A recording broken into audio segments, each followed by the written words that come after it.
Starting tomorrow, May 30th, FTX is going to start repaying back its major users, aka anyone that was claiming over $50,000 lost, which as you can imagine might take a little bit of time, and that's a lot of money that could flow into the market, and that could be a main reason and a big reason why we're seeing a pullback in the market the last 2 days, because it could be that all of this is being added into price right now.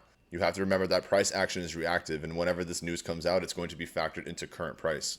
So although the money will be released tomorrow, we're starting to see the sell-off happen now and in the last 48 hours. This plays exactly into what I've been looking for in the last week, especially in the EPIQ Trading Floor. We've been talking about how I wanted to see weakness, maybe a little bit of a double bottom and another liquidity sweep, so that we can confirm this long-term support and really push to the top side. At the end of the day, we're still in a bullish crossover, so any price action that would pull down would be in a high probability fake out zone. Which, by the way, if you want to come trade with me or learn the EPIQ trading strategy, which has an 85% win rate over the last 100 plus trades, you can hit the link in the description. I'll also tag it in the video.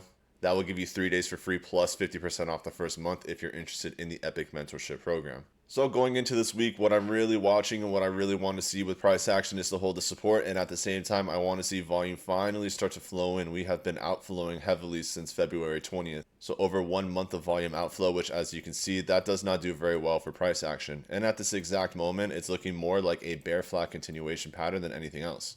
So if we continue to this downside trend, you have this long-term downtrend, you have what we would consider a relief pump, and you could call that a relief pump as well with a divergence because price action is going up. Meanwhile, volume is going down. So we really want to see a support hold into the $76,000 range if price wants to come down, or else we could easily slip down into the $60,000 range. But to the top side, this is all extremely bullish because once we want to play out this Fibonacci extension, we could easily see price get up to the $136,000 to $152,000 range. So if you want to stay up to date with everything crypto and trading related, hit that subscribe button. If you learned anything in this video, smash that like button. If you have any questions, drop a comment. If you want to come trade with me, go check out the EPIQ Trading Floor.